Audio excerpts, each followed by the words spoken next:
Il existe, dans les archives personnelles d'Édith Piaf, une boîte en fer blanc rouillé que ses proches collaborateurs n'ont jamais ouverte devant les caméras. Une boîte que l'on aperçoit furtivement sur certaines photographies de sa loge, posée entre un bouquet de violettes fanées et une vieille bougie presque consumée jusqu'à la cire.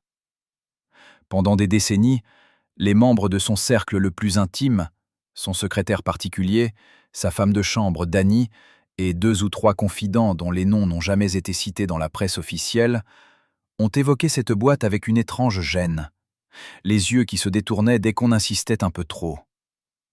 Que contenait-elle exactement? Des recettes manuscrites, dit-on, griffonnées à la hâte sur des serviettes de restaurant, des bouts de papier arrachés à des carnets, des instructions culinaires transmises à voix basse dans des cuisines ouvrières de Belleville, des saveurs que la môme gardait jalousement, comme si la nourriture était la seule chose que personne ne pouvait jamais lui voler.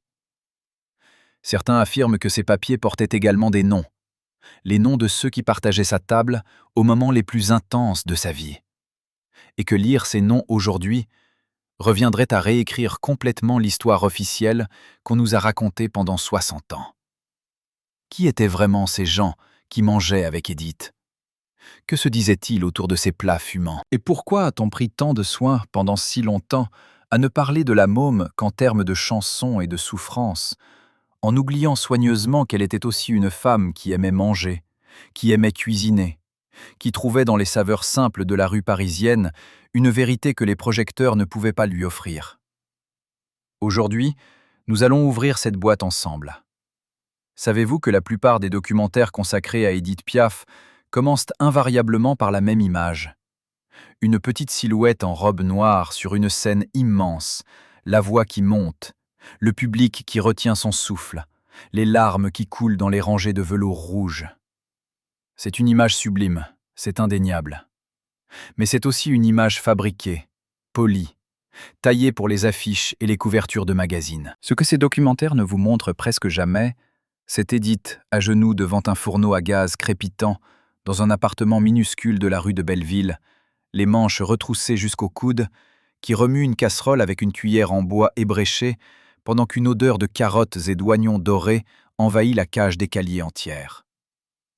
Ce que ces documentaires ne vous montrent pas, c'est la môme qui rit aux éclats autour d'une table couverte de miettes, qui partage un plat de ragoût avec des gens qu'elle aime profondément, qui mange avec ses mains quand personne ne regarde, qui dit que la meilleure musique qu'elle ait jamais entendue n'est pas sa propre voix, mais le bruit d'un couvercle de cocotte qui tressaute sous la pression d'un bouillon qui mijote. Parce qu'Édith Piaf, derrière la légende, était avant tout une fille de Belleville, une enfant de la rue, une femme qui avait connu la faim véritable dans son enfance, et pour qui la nourriture n'était pas un luxe, mais un acte d'amour, un acte de résistance, un acte de survie. Aujourd'hui, nous allons vous raconter les 10 plats qui ont véritablement nourri la vie d'Édith Piaf, pas seulement son corps, mais son âme, ses souvenirs, ses amours et ses amitiés. 10 plats qui sont autant de chapitres secrets d'une vie extraordinaire. 10 recettes qui portent en elles les parfums d'une époque révolue, celle des années 30, 40 et 50, quand Paris sentait encore le charbon et la lavande, quand les marchés du matin bruissaient de voix populaires, quand une assiette de soupe chaude pouvait signifier la différence entre le désespoir et l'espérance. Installez-vous confortablement, parce que ce voyage a le goût du temps qui passe et la chaleur d'une cuisine parisienne en hiver. Il y a une vérité que peu de gens connaissent sur Édith Piaf. Une vérité que ses biographes officiels ont tendance à évoquer rapidement avant de passer aux histoires plus spectaculaires. Et cette vérité est la suivante. Pendant plusieurs années de son enfance, Édith a véritablement connu la faim. Pas la petite faim romantique qu'on se raconte dans les films sur les artistes bohèmes, mais la faim réelle, physique, celle qui creuse le ventre et qui grave dans la mémoire des souvenirs auxquels on revient toute sa vie.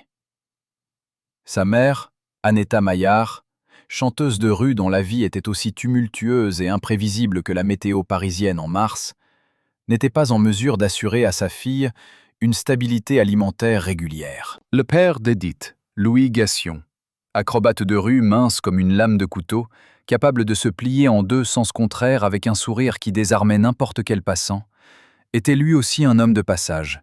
un homme de cirque, au sens le plus littéral du terme, présent et absent selon les saisons et les tournées. C'est dans ce contexte particulier, entre les pavés mouillés de Belleville et les escaliers sombres des immeubles populaires, qu'Edith a appris quelque chose d'essentiel que les académies ne peuvent pas enseigner. La valeur absolue, presque sacrée, d'un vrai repas chaud. Et c'est précisément pour cette raison que le premier plat de notre voyage n'est pas un mets de grand restaurant, n'est pas une création de chef étoilé, n'est pas le genre de choses que l'on commande en tendant un menu relié en cuir dans un établissement feutré du 16e arrondissement. Le premier plat de notre voyage est un ragoût de bœuf. Le fameux ragoût de bœuf de maman. Celui qu'Annetta préparait dans les rares moments où les sous rentraient suffisamment pour se permettre un morceau de viande au marché de Belleville. Un ragoût simple, presque rudimentaire dans sa conception, mais d'une richesse gustative que l'on n'atteint qu'avec le temps et la patience. De la viande de bœuf coupée en gros morceaux, des carottes taillées en rondelles épaisses, des oignons dorés dans un peu de saindoux jusqu'à ce qu'ils deviennent translucides et sucrés, un bouquet de thym et de laurier attaché avec une ficelle de cuisine, et puis le bouillon. Le bouillon qui mijote, qui gargouille doucement pendant 2 heures entières sur un feu modéré, qui emplit l'appartement d'une vapeur parfumée si intense qu'elle traverse les cloisons et fait saliver les voisins du palier. Edith a parlé de ce ragoût dans plusieurs interviews données au fil des années, avec une émotion dans la voix qui surprenait toujours ses interlocuteurs, habitués à l'entendre chanter les grandes tragédies sentimentales et non pas évoquer des recettes de cuisine. Elle disait que cette odeur-là, cette odeur précise de carottes qui ramollissent dans un bouillon de bœuf avec des oignons fondants, était pour elle l'odeur de Paris elle-même.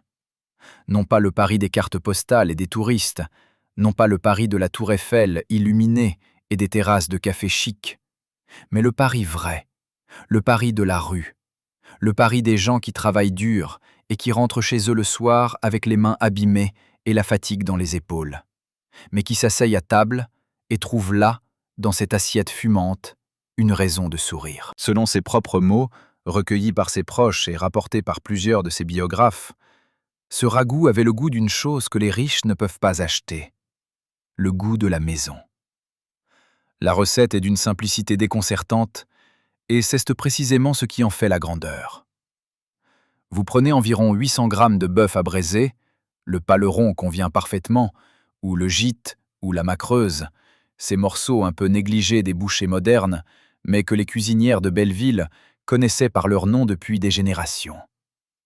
Vous les faites revenir dans une cocotte en fonte, avec un bon morceau de saindoux, ou, si vous préférez, un filet d'huile et une noix de beurre, jusqu'à ce que chaque face de chaque morceau soit colorée d'un beau brun doré. Vous retirez la viande, vous jetez dans la même cocotte 3 ou 4 oignons émincés, 2 gousses d'ail entières à peine écrasées, et vous laissez fondre le tout à feu doux en remuant doucement, en prenant le temps que cela demande. Puis revient la viande, puis arrivent les carottes, puis le bouquet garni, puis un verre de vin rouge si vous en avez. Un vin de table ordinaire, pas une bouteille précieuse, parce que la cuisine populaire n'a que faire des grands crus et se satisfait très bien de ce que les gens ordinaires ont sur leur table. Vous couvrez d'eau ou de bouillon de bœuf, vous salez, vous poivrez, vous couvrez la cocotte et vous attendez. 2 heures. Le feu doit être si bas que vous l'entendez à peine. C'est dans cette patience-là, dans cette lenteur-là, que réside tout le secret du plat. Il y a une anecdote que l'on rapporte avec tendresse dans les cercles de passionnés de la vie d'Édith Piaf, et qui concerne précisément ce ragoût. Marcel Cerdan, le grand champion de boxe, l'homme que la môme a aimé avec une intensité qui lui a donné plusieurs de ses plus belles chansons, aurait goûté ce plat lors d'un dîner chez Édith dans son appartement du boulevard Lannes, et se serait levé de table pour embrasser la cuisinière avec une sincérité absolument désarmante. « C'est le meilleur repas que j'ai eu depuis que j'ai quitté l'Algérie », aurait-il dit, lui qui venait de Sidi Bel Abbès et qui portait en lui ses propres souvenirs de cuisine populaire et chaleureuse. Ce moment-là, ce moment d'une simplicité presque bouleversante, entre un champion du monde de boxe et la plus grande chanteuse du monde, tous les deux assis devant un ragoût de bœuf dans une cuisine parisienne ordinaire, dit quelque chose d'essentiel sur ce qu'était réellement Édith Piaf derrière les paillettes. Une femme profondément humaine, dont les besoins fondamentaux de tendresse et de chaleur s'exprimaient peut-être le plus honnêtement autour d'une table. Mais voici ce que l'on sait moins, ce que les chroniqueurs mondains de l'époque ne se sont jamais donné la peine de noter. Autour de cette table, il y avait presque toujours des gens qui veillaient à ce que la môme mange correctement. Des gens dont les intentions n'étaient pas toujours aussi pures que leur sourire le laissait croire. Parce que dans l'entourage d'Édith Piaf gravitaient des personnages complexes, des hommes et des femmes qui la nourrissaient autant qu'ils l'épuisaient, qui lui cuisinaient des plats délicieux tout en mijotant, selon certains témoins de l'époque, quelque chose de très différent dans l'ombre. Et cette tension-là, cette ambivalence entre les gens qui l'aimaient vraiment et ceux qui se servaient de son amour comme d'un combustible pratique, est peut-être la clé de comprendre pourquoi la môme, malgré tout son succès, n'a jamais tout à fait réussi à trouver la paix.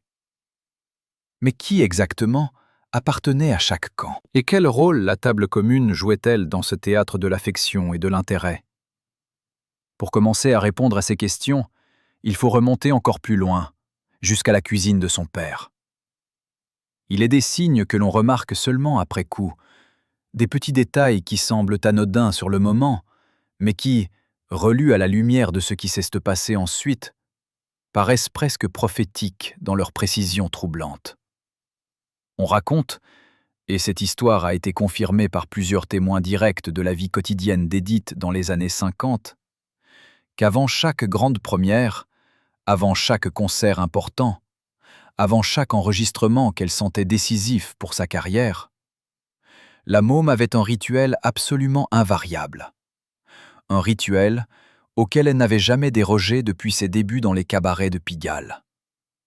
Elle mangeait une soupe à l'oignon.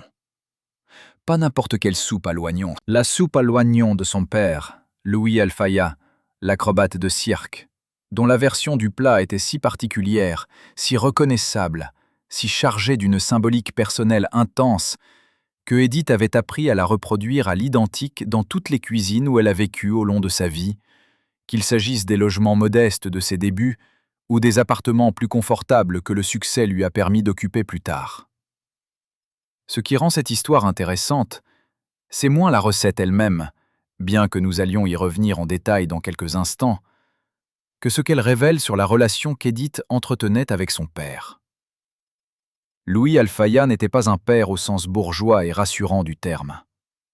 C'était un homme de spectacle avant tout, un funambule de la vie quotidienne, quelqu'un dont la présence dans la vie d'Édith était intermittente et soumise aux aléas de ses propres tournées et aventures. Et pourtant, selon tous ceux qui ont bien connu la môme, c'est à son père qu'elle portait la forme d'admiration la plus simple et la plus dépourvue de complexité. Elle l'aimait pour ce qu'il était, un homme libre, courageux à sa façon, capable de faire des choses impossibles avec son corps sur une scène improvisée dans une cour d'immeuble, et capable aussi, dans ces rares moments où il s'arrêtait et prenait le temps de cuisiner, de préparer une soupe qui réchauffait non seulement le corps, mais quelque chose de beaucoup plus profond. La soupe à l'oignon de Louis Alfaya était, dit-on, d'une rusticité totalement assumée et d'une efficacité redoutable. Il commençait toujours par hacher très finement une quantité d'oignons qui semblait excessive à quiconque n'avait pas mangé cette soupe auparavant. 4, 5, parfois 6 gros oignons jaunes pour 2 personnes, une quantité qui faisait pleurer les yeux bien avant que le feu soit allumé. Ces oignons, il les faisait revenir dans une cocotte avec un peu de beurre et une pincée généreuse de sel, à feu très doux et pendant très longtemps. Il disait lui-même que la patience était le seul ingrédient qu'il n'avait jamais à acheter au marché. 20 minutes, 30 minutes parfois, jusqu'à ce que les oignons soient réduits à une masse dorée, presque caramélisée, d'une douceur inattendue qui contredisait complètement leur piquant initial. Puis venait le bouillon, un bouillon de bœuf fait maison si possible, ou à défaut, un bouillon du commerce allongé d'un peu d'eau, et le tout mijotait ensemble pendant encore une demi-heure. La touche finale, celle qui différenciait la version d'Alfaya de toutes les autres soupes à l'oignon que l'on pouvait trouver dans les brasseries de Montmartre ou les bistrots de la rive gauche, c'était une poignée généreuse de fromage gruyère râpé. Un vrai gruyère de montagne, pas le gruyère industriel sans goût. Et des tranches de pain rassis déposées à la surface, le tout passé sous le grill du four jusqu'à ce que le fromage bouillonne et dore en formant une croûte légèrement croquante qui craquait doucement sous la cuillère. Édith mangeait cette soupe dans un silence recueilli, comme d'autres font leurs prières. Ses musiciens rapportaient qu'elle devenait inhabituellement calme et concentrée dans l'heure qui suivait ce rituel, comme si les oignons fondants et le fromage gratiné lui communiquaient une force tranquille qui ne ressemblait à rien d'autre dans sa vie tumultueuse. Et voilà où réside peut-être la dimension la plus touchante de cette histoire. Louis Alfaya, l'acrobate de cirque, qui n'avait pas toujours été là quand sa fille en avait besoin, avait néanmoins réussi à lui transmettre quelque chose d'irremplaçable. Non pas la sécurité matérielle, non pas la présence constante d'un père ordinaire, mais ce geste-là, ce geste précis de la soupe qu'on fait mijoter longtemps avant de la couvrir de fromage fondu. Ce geste qui disait plus clairement que n'importe quel discours « Je t'ai vu, je te connais, voici ce dont tu as besoin pour affronter ce qui vient. » Mais il y avait, dans cet entourage qui veillait sur les rituels alimentaires d'Édith, une présence particulière dont peu de gens ont jamais vraiment parlé ouvertement. Une présence qui mérite qu'on s'y arrête et qu'on l'examine avec la précision froide du journaliste plutôt qu'avec la tendresse indulgente du biographe admiratif. Car autour de la table d'Édith Piaf, il y avait des gens qui savaient exactement ce que ces rituels représentaient pour elle. La soupe du père, le ragoût de la mère, les plats simples qui la ramenaient à une époque d'avant la gloire et d'avant les complications, et qui n'hésitaient pas à utiliser cette connaissance intime de ses besoins émotionnels pour renforcer leur propre emprise sur elle. Certains de ces gens lui préparaient de bons repas avec une générosité apparente qui cachait en réalité un calcul très précis. Qui étaient-ils vraiment, ces cuisiniers de l'ombre qui nourrissaient la môme d'une main et la tenaient de l'autre? Et quel était exactement ce pacte silencieux qui liait certains membres de son cercle le plus intime à des intérêts bien moins purs que ceux de l'amitié désintéressée? Il arrive parfois qu'un homme entre dans la vie d'une femme extraordinaire sous les apparences les plus banales, les plus inoffensives, avec un sourire facile et une façon de remplir l'espace autour de lui qui semble naturelle et bienveillante. Et que ce soit précisément cette apparence de normalité rassurante qui rende son influence si profonde et si difficile à questionner. Ceux qui ont approché Édith Piaf dans les coulisses de ces spectacles des années 40 et 50 s'accordent tous, avec le recul des décennies, sur un point particulier. La môme avait une façon de s'attacher aux gens qui lui cuisinaient quelque chose avec sincérité, comme si l'acte même de préparer un repas pour elle constituait une preuve d'amour que les mots étaient incapables de galer. Et c'est précisément ce levier-là, ce levier émotionnel si simple et si profond, que l'on murmurait que certains proches avaient su utiliser, consciemment ou non, pour s'installer durablement dans sa vie. Parmi les plats qui ont ponctué les moments les plus intenses de la vie sentimentale d'Édith, l'omelette aux fines herbes occupe une place particulière. Une place qui est, à bien des égards, plus révélatrice que n'importe quel grand festin de restaurant. Parce que l'omelette est le plat de l'intimité pure, le plat que l'on prépare pour quelqu'un quand on est seul tous les deux, quand les lumières de la salle de spectacle sont éteintes et que les applaudissements se sont tus, quand la nuit parisienne entre par une fenêtre entr'ouverte et qu'une bougie suffit à éclairer 2 assiettes posées sur une table de cuisine. C'est le plat que l'on fait à la hâte et avec amour, sans chichi et sans protocole. Le plat qui dit « Je suis là, nous sommes là, le reste du monde peut attendre ». Édith préparait elle-même cette omelette pour Marcel Cerdan dans son appartement, et selon les récits de ceux qui ont été présents ou qui l'ont entendu en parler, c'était presque un cérémonial dans sa simplicité. Elle prenait 3 œufs frais, elle insistait sur la fraîcheur des œufs comme d'autres insistent sur le millésime d'un vin, Elle les cassait dans un bol avec une pincée de sel, elle battait le mélange brièvement avec une fourchette, juste assez pour mélanger le blanc et le jaune, sans trop les travailler, parce que trop battre les œufs d'une omelette, disait-elle, c'est leur ôter leur âme. Dans la poêle, un morceau de beurre chauffé jusqu'au moment précis où il commence à mousser sans brûler, ce moment fugace que les cuisiniers aguerris reconnaissent à la couleur et au son, et que les débutants ratent invariablement. Puis les œufs battus, puis la chaleur qui les saisit et les transforme, puis les fines herbes, persil plat haché très fin, ciboulettes coupées en petites rondelles régulières, parsemées sur la surface encore bavante, avant le pliage final. Le tout prend moins de 3 minutes. Mais ces 3 minutes-là, selon Edith elle-même qui en a parlé dans une interview donnée à la radio dans les années 50, étaient parmi les 3 minutes les plus heureuses de sa vie. Ce qui est émouvant dans cette image, Edith Piaf, la voix de Paris, la môme qui faisait pleurer des salles entières, debout devant sa cuisinière à gaz pour préparer une omelette à son boxeur, c'est qu'elle nous dit quelque chose d'essentiel sur ce que la gloire ne donne pas et ne peut pas donner. La gloire donnait à Edith des salles pleines, des critiques élogieuses, des contrats américains, une suite à l'hôtel Plaza Athénée quand elle le souhaitait, et des fleurs livrées par dizaines à la porte de sa loge. Mais la gloire ne donnait pas ce que donnait cette omelette. La sensation d'être une femme ordinaire, dans une cuisine ordinaire, en train de faire quelque chose de concret et d'utile pour quelqu'un qu'elle aimait. Dans ces moments-là, et dans ces moments-là seulement peut-être, Edith Piaf cessait d'être une légende pour redevenir une personne. Cependant, autour de cette table intime sur laquelle Edith posait ses omelettes aux herbes et ses ragoûts mijotés, il y avait aussi, si l'on regarde bien les choses en face, le fantôme d'une question que ses admirateurs ne se posent presque jamais et que ses biographes bienveillants préfèrent généralement esquiver avec élégance. Qui veillait vraiment sur Edith Piaf?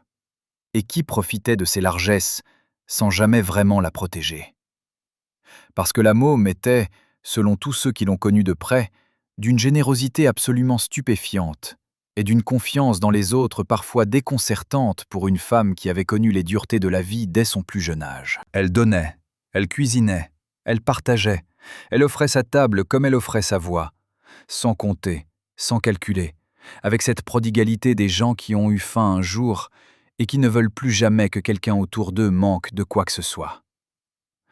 Et certaines personnes dans son entourage, certaines personnes précises dont nous allons parler très bientôt, avaient parfaitement compris que cette générosité-là était la faille par laquelle on pouvait s'installer dans la vie d'Edith Piaf et y demeurer aussi longtemps qu'on le souhaitait. Mais avant de nommer ces ombres qui dansaient autour de la table de la môme, il faut comprendre un élément crucial que l'histoire officielle tente à minimiser. Le fait qu'Edith n'était pas une femme naïve. Elle était au contraire d'une intelligence sociale et émotionnelle remarquable, une femme capable de lire les gens avec une précision presque effrayante, de deviner ce qu'ils voulaient avant même qu'ils ouvrent la bouche. Alors pourquoi, sachant tout ce qu'elle savait, laissait-elle certains de ces gens s'approcher aussi près d'elle? La réponse à cette question se trouve peut-être moins dans ses faiblesses que dans ses forces, et dans cette conviction profonde, irréductible, que la table partagée entre des êtres humains crée entre eux un lien que les calculs et les trahisons ne peuvent pas tout à fait détruire. Mais cette conviction-là allait bientôt être mise à l'épreuve d'une façon qu'elle n'avait pas prévue. Et cela commence précisément à la table d'un homme qui allait entrer dans sa vie avec le sourire d'un ami et les intentions d'un stratège. Qui était vraiment cet homme? Et quel plat lui a-t-il servi le soir où tout a changé? Pensez-y un seul instant. À la fin de sa vie, Edith Piaf, la femme dont la voix avait rempli Carnegie Hall à New York, l'Olympia de Paris, les plus grandes salles du monde civilisé, la femme dont les disques s'étaient vendus par millions et dont le nom était prononcé avec révérence dans des dizaines de langues différentes, cette femme-là ne possédait pratiquement rien. Ses proches collaborateurs, lorsqu'ils ont tenté de dresser l'inventaire de ce qu'elle laissait derrière elle, ont découvert avec un étonnement sincère que les comptes en banque étaient vides à un degré qui défiait toute logique raisonnable. Selon certaines sources qui ont approché ses affaires personnelles à cette époque, il y avait des dettes, des obligations non honorées, des contrats conclus dans des conditions qui semblaient, rétrospectivement, profondément défavorables à leurs seuls intérêts. Où était passé l'argent que des décennies de travail acharné avaient dû générer en quantité considérable? Qui avait géré ses finances pendant ces années de gloire, et avec quelle transparence réelle? Car Édith Piaf était une femme qui chantait pour des cachets qui faisaient rêver ses contemporains.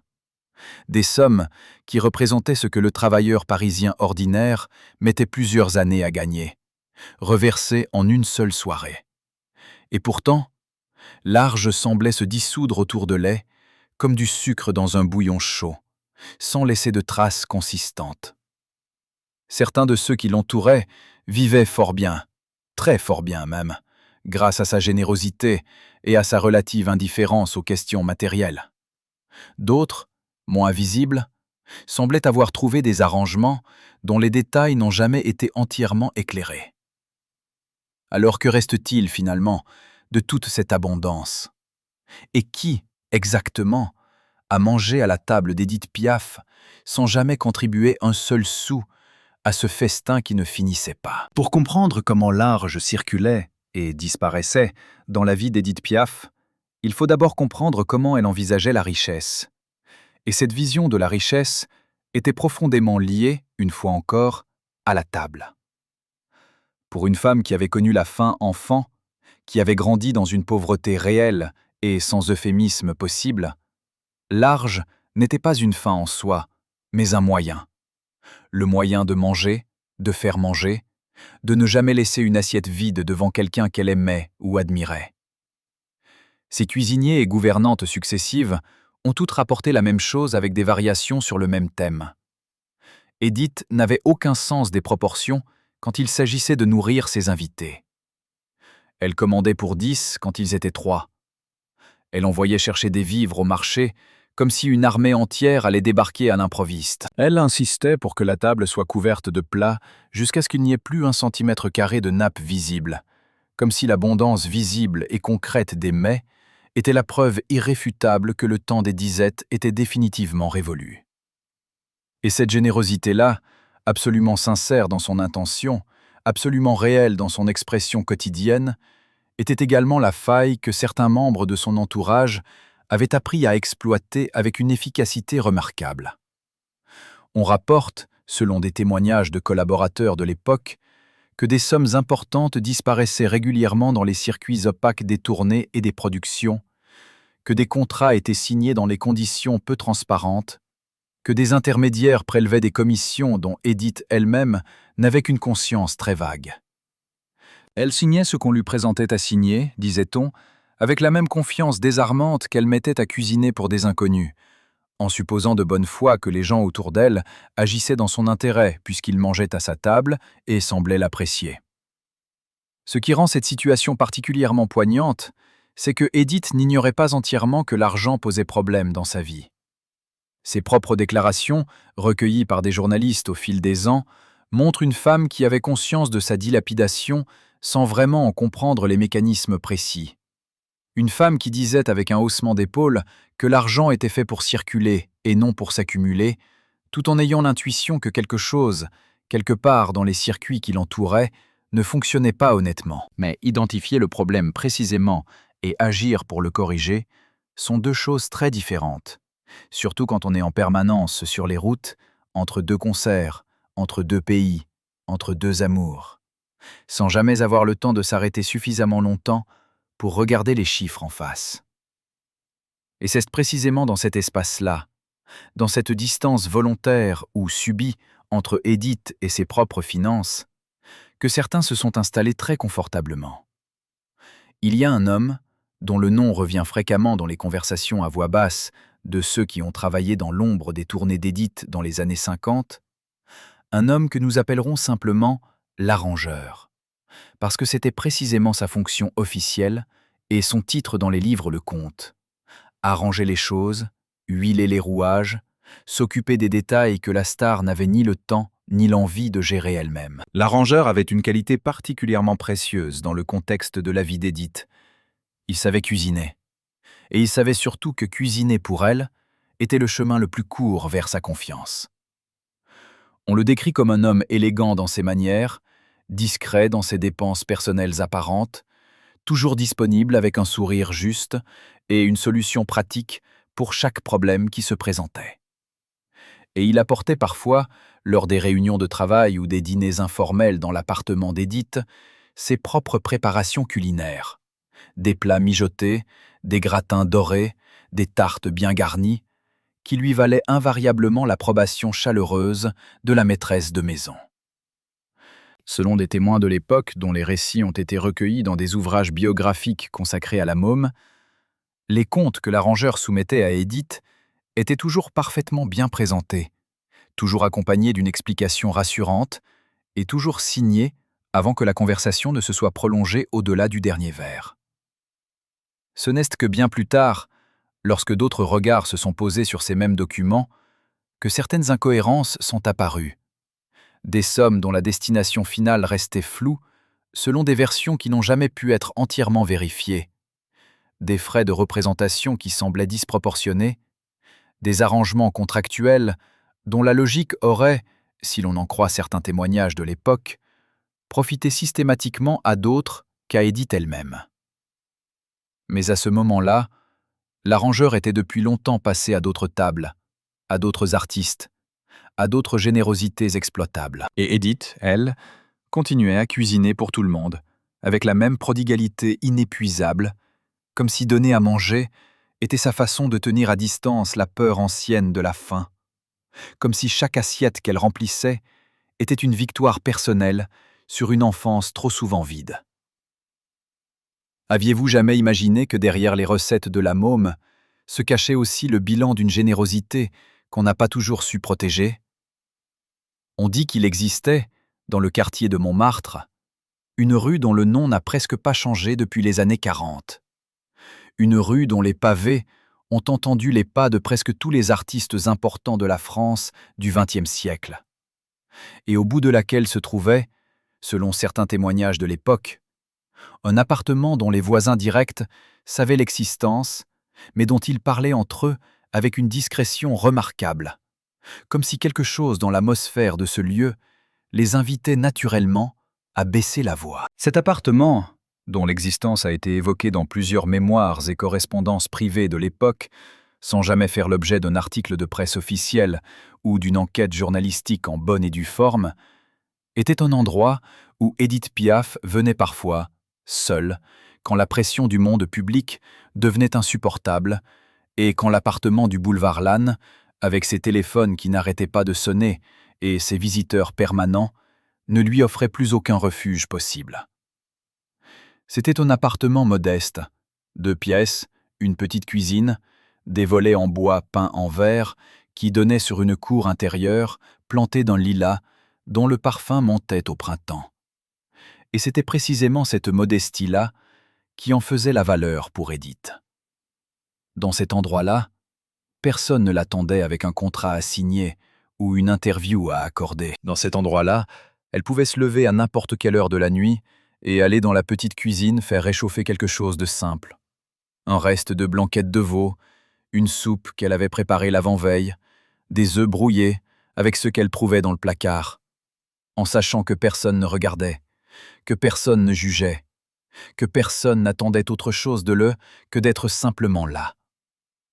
La blanquette de veau mérite qu'on s'y attarde parce qu'elle occupe une place tout à fait particulière dans la constellation des plats qui ont nourri la vie d'Édith.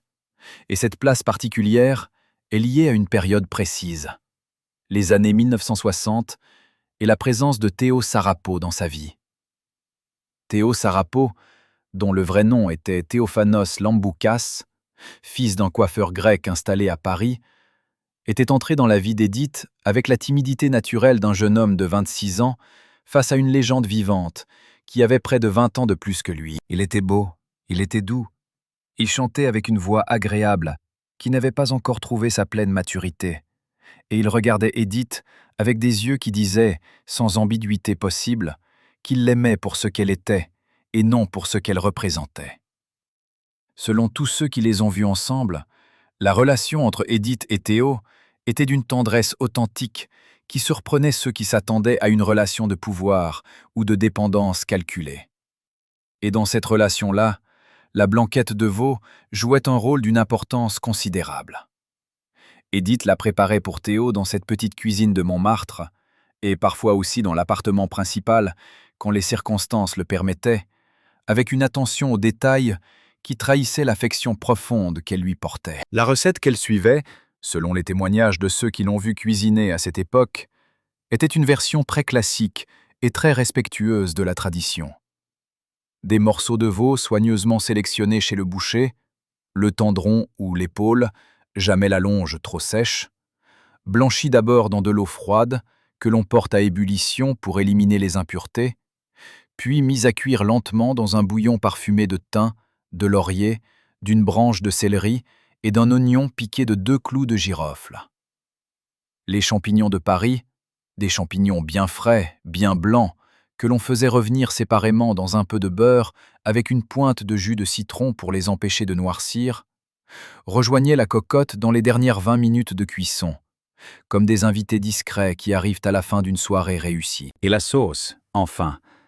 La sauce qui fait toute la différence entre une blanquette ordinaire et une blanquette mémorable. Un roux blanc, fait de beurre et de farine, que l'on mouille progressivement avec le bouillon de cuisson filtré, que l'on enrichit d'une liaison de crème fraîche épaisse et d'un jaune d'œuf, que l'on assaisonne avec soin de sel, de poivre blanc et d'un filet généreux de jus de citron. Le résultat est une sauce d'un blanc nacré, d'une onctuosité parfaite, d'une douceur que l'on qualifie de maternelle sans que le mot semble excessif. Théo mangeait cette blanquette avec le sérieux et la gratitude d'un homme qui comprend exactement ce qu'on lui offre. Il ne la mangeait pas comme on mange un plat. Il la mangeait comme on reçoit une confidence. Et Édith, en face de lui, retrouvait dans le simple fait de l'avoir nourri quelque chose qui ressemblait à la paix. Cette paix rare et précieuse que les ovations d'une salle comble ne lui procuraient pas exactement de la même façon. Cette paix qui vient d'avoir été utile à quelqu'un d'une façon concrète et irréfutable. Mais revenons à cet appartement de Montmartre dont nous parlions, parce qu'il y a là quelque chose que les biographes officiels d'Édith n'ont jamais vraiment creusé avec la persévérance qu'elle méritait. Cet endroit était connu d'un cercle très restreint de personnes, un cercle parmi lequel se trouvaient, selon les récits concordants de plusieurs témoins directs de cette période, des individus dont les motivations n'étaient pas tout aussi transparentes qu'elles le paraissaient. Il y avait là des gens qui venaient voir Édith pour des raisons qui n'avaient rien à voir avec l'amitié désintéressée, des gens qui avaient compris que cet appartement retiré était d'un endroit où la môme baissait sa garde, où elle cessait d'être la star inaccessible pour redevenir la femme accessible et vulnérable dans sa cuisine.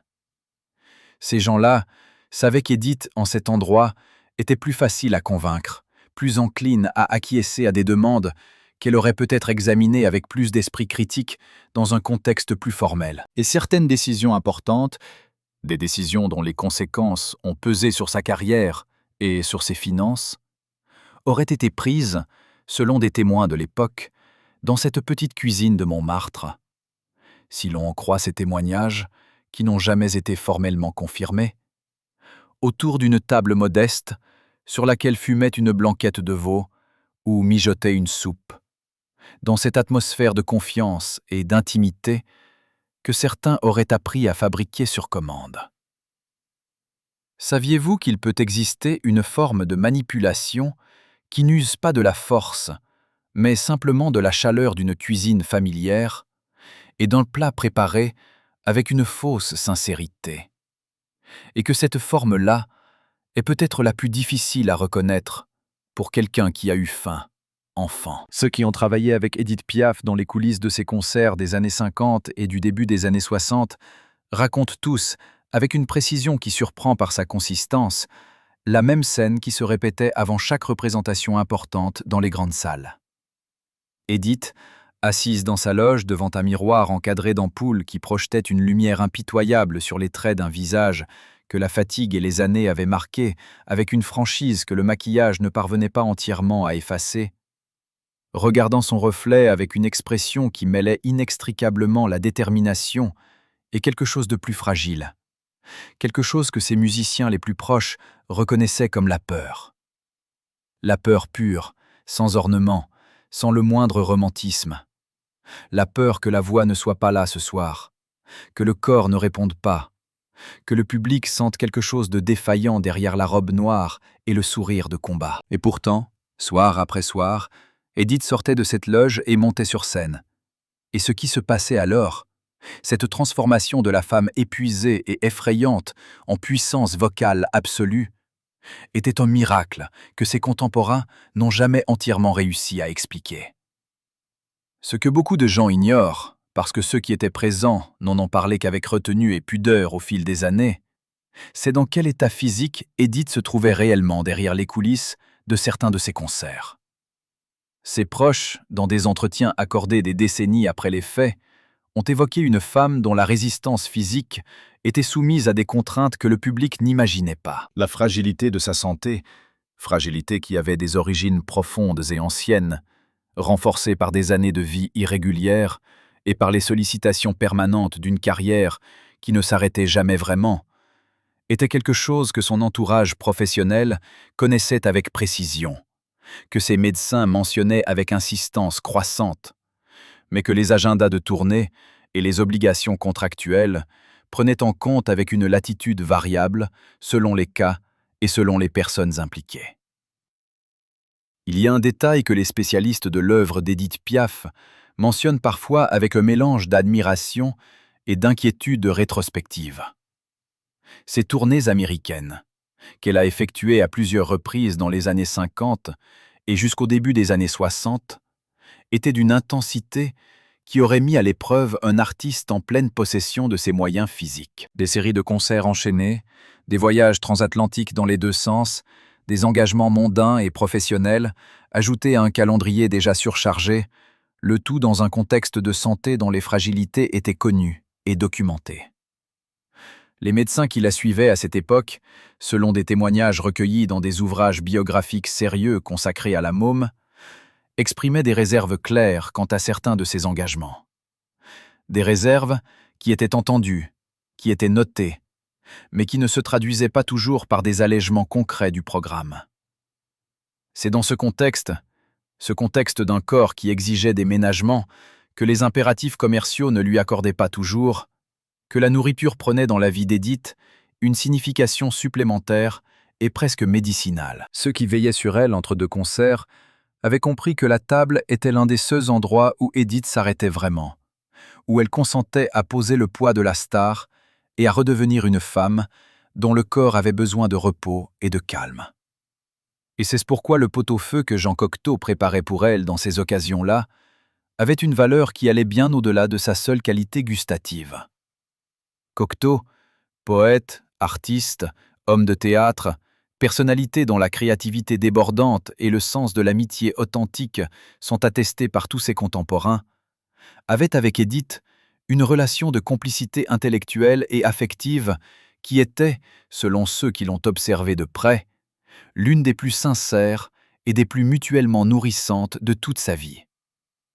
Le pot-au-feu de Cocteau était, selon la tradition qu'il en a lui-même décrite dans ses écrits et ses correspondances, d'une orthodoxie culinaire totale. Il commençait par choisir ses viandes avec le soin d'un poète qui choisit ses mots. Plusieurs morceaux de bœuf de qualité différente pour obtenir à la fois du goût et du moelleux.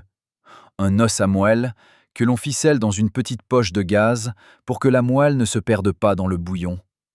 Et parfois une volaille entière ajoutée en milieu de cuisson pour donner au bouillon cette rondeur douce que le bœuf seul ne peut pas produire.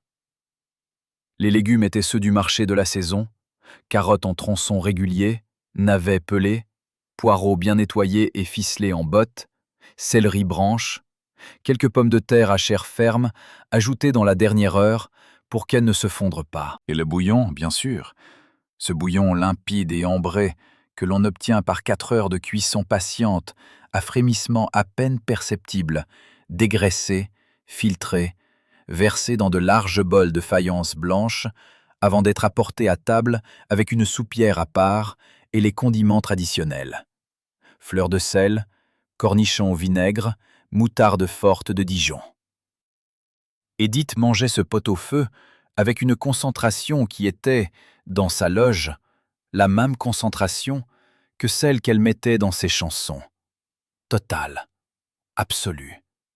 Comme si chaque bouchée méritait la même attention que chaque note. Cocteau regardait manger son ami avec ce mélange de tendresse et d'analyse perpétuelle qui caractérisait son rapport au monde. Il était incapable de regarder quoi que ce soit, même une amie en train de manger une soupe, sans y chercher simultanément l'image et le sens.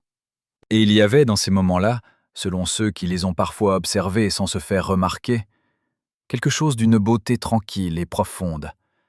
Deux êtres d'une extraordinaire complexité créatrice qui trouvaient ensemble, dans la simplicité d'une plat mijoté et d'une table commune, un espace de repos qui leur était précieux à tous les deux. Mais il y avait aussi, dans ces mêmes années, des soirées moins tranquilles et moins simples. Des soirées où la fatigue d'Édith était manifeste à quiconque la regardait avec honnêteté, où ses proches voyaient les signes d'un épuisement qui allait au-delà de la fatigue ordinaire d'une artiste en tournée. Des soirées où elle montait sur scène, malgré des avertissements médicaux que certains de ses proches et collaborateurs n'auraient pas dû ignorer. Des soirées dont des témoins de l'époque ont dit plus tard, avec le recul douloureux des années, qu'ils auraient dû insister davantage pour qu'elle s'arrête, qu'ils auraient dû mettre le pied dans la porte et refuser les engagements que les agendas réclamaient. Mais la machine commerciale qui entourait Édith Piaf était une machine puissante, avec ses propres logiques et ses propres impératifs.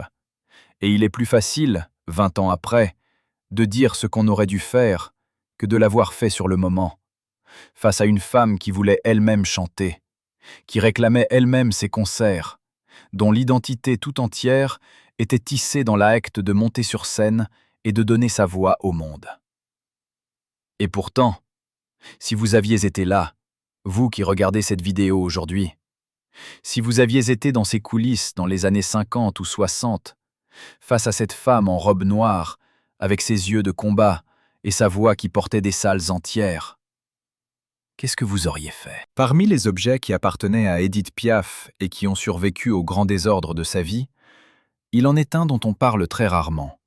Un objet dont l'existence même reste difficile à confirmer officiellement, presque invisible dans les catalogues d'exposition et dans les inventaires de musées, mais dont plusieurs personnes proches de la môme ont évoqué le souvenir, et certains de ceux qui affirment l'avoir tenu entre leurs mains disent qu'ils remettent en question, avec une brutalité tranquille, l'image que la presse des années 50 a construite autour de l'un des hommes les plus proches de la môme. Il s'agit d'un petit carnet de moleskine noir, à la couverture usée par des années de poche et de sac à main, dont les pages jaunies portent une écriture serrée et régulière qui n'est pas celle d'Édith. Car ceux qui connaissent l'écriture de la môme savent qu'elle était ronde, penchée, presque enfantine dans son exubérance. Mais une écriture masculine, économe, qui ne gaspille pas 1 millimètre de page. Ce carnet contient des listes, des adresses, des noms de personnes, des sommes d'argent notées en regard de ces noms, et, intercalées entre ces listes arides, des recettes de cuisine transcrites avec une précision professionnelle qui contraste singulièrement avec leur contexte. Des recettes qui étaient, selon toute apparence, celles que leur auteur préparait pour Édith lors des dîners intimes de la rue Lecomte de Lille. Ces dîners dont il se servait, selon plusieurs témoignages de collaborateurs de l'époque recueillis dans des mémoires publiés des décennies plus tard, comme d'un outil de travail aussi précis et aussi délibéré que n'importe quel contrat. Car derrière les plats délicieux et les attentions culinaires que certains de ses proches réservaient à la môme, se cachait parfois, selon ces mêmes témoignages qui n'ont jamais pu être entièrement vérifiés, une arithmétique de l'influence dont la saveur, elle, était tout sauf innocente. Qui a tenu ce carnet? Et pourquoi son contenu n'a-t-il jamais été rendu public dans sa totalité? Pour comprendre ce que ce carnet représente, il faut d'abord comprendre à quel point la table était, dans la vie d'Édith Piaf, un lieu de pouvoir autant qu'un lieu de tendresse. Nous avons parlé des plats de son père, des ragoûts de sa mère, des omelettes qu'elle cuisinait elle-même pour ceux qu'elle aimait, avec une spontanéité absolument désarmante. Mais il y avait une autre catégorie de repas dans la vie de la môme, une catégorie que ses biographes les plus attentifs mentionnent avec une prudence particulière. Les repas préparés pour elle, par des gens dont les intentions mêlaient, dans des proportions difficiles à mesurer, l'affection sincère et le calcul stratégique. Et parmi ces repas, l'un des plus chargés de cette ambivalence-là était, de l'avis de plusieurs personnes qui ont gravité dans l'entourage d'Édith dans les années 50 et 60, le foie gras au torchon que Charles Aznavour lui apportait après certains concerts, accompagné invariablement d'une bouteille de champagne dont le millésime était toujours choisi avec un soin qui trahissait une connaissance approfondie des goûts de la môme. Aznavour, dont la relation avec Édith a commencé quand il était un jeune artiste encore inconnu, qu'elle a pris sous son aile et propulsé vers la notoriété, occupait dans sa vie une position particulièrement complexe, une position qui mêlait inextricablement la gratitude, l'admiration, une forme d'amour difficile à définir simplement, et la conscience très aiguë de ce qu'elle représentait pour sa propre carrière. Le foie gras qu'il lui apportait était, selon les témoins de ces moments, d'une qualité exceptionnelle.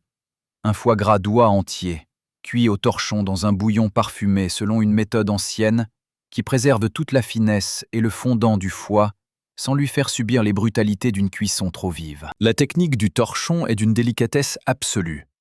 On étale le foie cru, soigneusement dénervé et assaisonné de sel, de poivre blanc et d'une pincée de sucre, sur un linge propre que l'on roule serré en formant un cylindre régulier, que l'on ficelle aux deux extrémités comme un bonbon géant, et que l'on plonge dans un bouillon frissonnant, jamais bouillant, jamais agressif, pendant une vingtaine de minutes exactement, avant de le laisser refroidir entièrement dans son linge, avant de le servir tranché sur du pain de campagne légèrement toasté. Le résultat est une texture qui se situe entre le velours et la soie, une saveur d'une richesse subtile que le champagne bien choisi vient équilibrer avec son acidité fine et ses bulles légères.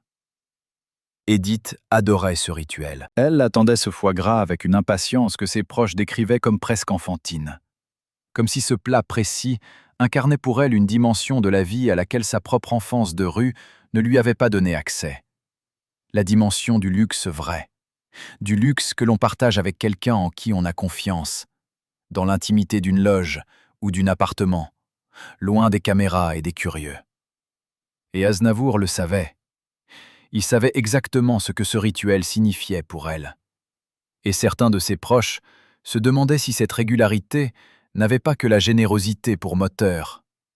Mais qui pouvait vraiment le savoir avec certitude? La part exacte de chaque sentiment dans les gestes de cet homme dont la propre trajectoire artistique doit tant à la môme. Ce qui est troublant, si l'on revient à ce petit carnet de Moleskine dont nous parlions au début de ce chapitre, c'est que parmi les recettes qui y sont transcrites, et parmi les noms et les sommes qui les entourent, figure une version du foie gras au torchon, notée avec ce même soin minutieux et professionnel qui caractérise l'ensemble du document. À côté de cette recette, une date.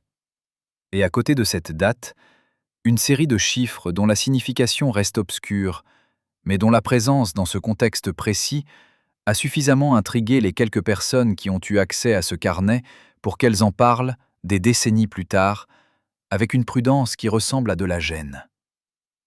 Que signifiaient ces chiffres? À quoi correspondaient-ils? Et pourquoi ce carnet n'a-t-il jamais fait l'objet d'une étude publique sérieuse, alors que des objets infiniment plus anodins appartenant à Édith Piaf se trouvent aujourd'hui sous vitrine dans des musées? Aviez-vous jamais pensé que les recettes de cuisine pouvaient, dans certains contextes, ressembler à des preuves? Il y a des trahisons qui arrivent avec le bruit du tonnerre, des ruptures brutales et spectaculaires dont tout le monde est témoin, et dont la mémoire collective retient l'éclat dramatique pendant des générations. Et puis il y a des trahisons d'une toute autre nature, des trahisons silencieuses, lentes, presque imperceptibles dans leur déroulement quotidien. Des trahisons qui ressemblent tellement à de l'amour, ou à de l'amitié, ou à de la loyauté, qu'on ne les reconnaît pour ce qu'elles sont qu'au moment où il est déjà trop tard pour en mesurer l'étendue réelle. Dans la vie d'Édith Piaf, la seconde catégorie était, si l'on en croit les témoignages les plus lucides de ceux qui l'ont entourée, infiniment plus présente que la première. Et nulle part, cette vérité ne se manifeste avec plus d'acuité que dans l'histoire des escargots à la bourguignonne que Marcel Cerdan lui a fait découvrir, et dans ce qui s'est passé autour de cette table-là, bien longtemps après que Cerdan lui-même ne fût plus là pour y prendre sa place. Pour ceux qui auraient oublié ce que représente un escargot à la bourguignonne dans la tradition culinaire française, voici ce que c'est en quelques mots précis. Des escargots de Bourgogne, des petits gris ou des escargots de vigne selon la saison et la disponibilité, que l'on prépare avec patience en les faisant dégorger, puis en les blanchissant, puis en les cuisinant dans leurs coquilles avec un beurre d'ail et de persil, d'une richesse absolument triomphante. Ce beurre, que les cuisiniers professionnels appellent beurre maître d'hôtel ou beurre d'escargot, se compose d'un bon beurre de qualité, travaillé à température ambiante jusqu'à ce qu'il soit souple comme de la crème, mélangé à une quantité généreuse de ail finement haché, de persil plat fraîchement ciselé, d'un peu de sel et de poivre noir, et parfois d'une larme de cognac ou de vin blanc sec pour rehausser l'ensemble. On garnit chaque coquille d'un petit morceau de ce beurre parfumé, on passe l'ensemble au four très chaud pendant une dizaine de minutes, jusqu'à ce que le beurre bouillonne dans la coquille et que l'ail commence à blondir légèrement sur les bords, et on sert immédiatement avec du pain de campagne épais pour absorber le beurre fondu. Car gaspiller une seule goutte de ce beurre-là serait, pour les amateurs, une faute culinaire grave. Marcel Cerdan avait initié Édith à ce plat lors d'un dîner dans un restaurant bruxellois en 1947 ou 1948, selon les sources qui varient légèrement sur ce point de détail. La môme, qui n'avait alors jamais mangé d'escargots, les escargots n'étaient pas vraiment un plat de Belleville, plutôt une spécialité régionale qui n'avait pas encore conquis les tables populaires parisiennes avec la facilité qu'elle aurait plus tard, avait d'abord regardé son assiette avec la suspicion légitime de quelqu'un à qui on demande de manger quelque chose qui, honnêtement, ne ressemble pas à de la nourriture à première vue. C'est Cerdan qui l'avait convaincu avec ce mélange de douceur directe et de conviction simple qui caractérisait le champion. Il lui avait pris la petite pince à escargot dans la main, lui avait montré le geste et avait attendu en souriant pendant qu'elle goûtait. La réaction d'Édith avait été, selon ce qu'elle en a elle-même rapporté dans des interviews ultérieures, une surprise totale, suivie d'un enthousiasme absolument irréfléchi. Elle voulait une deuxième portion avant même d'avoir fini la première, ce qui avait beaucoup amusé Cerdan et les quelques amis qui dînaient avec eux ce soir-là. Ce souvenir-là, ce souvenir précis du premier escargot à la bourguignonne et du sourire de Marcel en face de l'œil, était pour Édith l'un de ces souvenirs intouchables que l'on garde dans une partie protégée de sa mémoire, celle que le temps et les circonstances n'arrivent pas à altérer. Elle en parlait avec une précision de détail qui attestait son caractère vivace et douloureux à la fois. Elle se souvenait de la couleur de la nappe, du bruit de la salle autour d'eux, de la façon dont Cerdan avait commandé le deuxième plat d'escargot en disant au serveur, avec un geste calme de la main, qu'il fallait en apporter encore. Mais voilà où l'histoire prend un tournant que les amoureux de la môme trouvent difficile à regarder en face. Dans les années qui ont suivi la disparition de Cerdan, cette disparition qui avait laissé Édith dans un état de douleur que ceux qui l'ont côtoyé à cette époque décrivent comme une sorte de dévastation intérieure silencieuse plutôt que spectaculaire, on murmurait que certaines personnes de son entourage auraient compris la valeur émotionnelle particulièrement haute que ces souvenirs culinaires liés à Cerdan avaient pour Édith. Et selon ces mêmes témoignages impossibles à vérifier entièrement, certaines d'entre elles auraient utilisé cette connaissance avec une habileté que d'aucuns n'hésitaient pas à qualifier de calcul affectif. Était-ce vraiment du calcul ou simplement de la maladresse? La vérité, personne ne la connaît avec certitude. On rapporte, selon des témoignages recueillis dans des ouvrages biographiques publiés plusieurs décennies après les faits, que des individus gravitant dans l'entourage d'Édith dans les années 50 évoquaient délibérément ces souvenirs culinaires liés à Cerdan pour installer dans la conversation une atmosphère de nostalgie et d'émotivité dans laquelle la môme devenait plus accessible à certaines suggestions, plus encline à accéder à des demandes qu'elle aurait peut-être examinées autrement dans un état d'esprit moins ému. Ce mécanisme, utiliser la mémoire d'un amour perdu comme levier émotionnel pour obtenir quelque chose, est d'une bassesse particulière, parce qu'il s'attaque précisément à ce qu'une personne a de plus précieux et de plus intime, ses souvenirs heureux. Et Edith, dont toute la sensibilité artistique reposait sur une capacité à ressentir les émotions avec une intensité que la plupart des gens ne connaissent qu'en dilué, était particulièrement vulnérable à cette forme de manipulation qui ne ressemblait pas à de la manipulation, mais à de la tendresse partagée. Celui qui lui commandait des escargots à la bourguignonne dans un restaurant en mentionnant que Cerdan les aimait aussi, n'avait pas l'air d'un manipulateur. Il avait l'air d'un ami qui se souvenait avec elle. La différence entre les deux est parfois d'une finesse qui défie toute vigilance, même la plus affûtée. Et pourtant, si vous pouviez remonter le temps jusqu'à ces tables parisiennes des années 50 et regarder vraiment les visages de ceux qui mangeaient les escargots d'Édith et évoquaient le souvenir de Cerdan, croyez-vous que vous auriez su faire la différence? Il arrive, dans les histoires des grandes figures artistiques, que la personne qui vous aime le plus sincèrement soit aussi celle que vous regardez le moins, parce qu'elle ne cherche pas à être regardée et parce que sa façon d'être là ne fait pas de bruit. Simone Signoret était de ces présences-là dans la vie d'Édith Piaf. Une présence profonde, régulière, absolument désintéressée dans ses attentions. Une amitié entre deux femmes d'une force créatrice exceptionnelle qui s'étaient reconnues mutuellement avec la certitude immédiate de ceux qui n'ont pas besoin de longues explications pour comprendre ce que l'autre ressent. Et cette amitié-là, cette amitié entre la chanteuse de Belleville et l'actrice de Normandie, s'exprimait souvent de la façon la plus simple et la plus directe qui soit.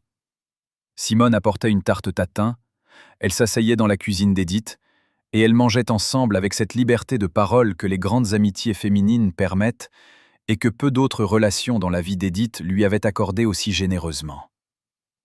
La tarte tatin de Simone Signoret mérite une attention particulière parce qu'elle incarne quelque chose d'essentiel sur le caractère de son auteur.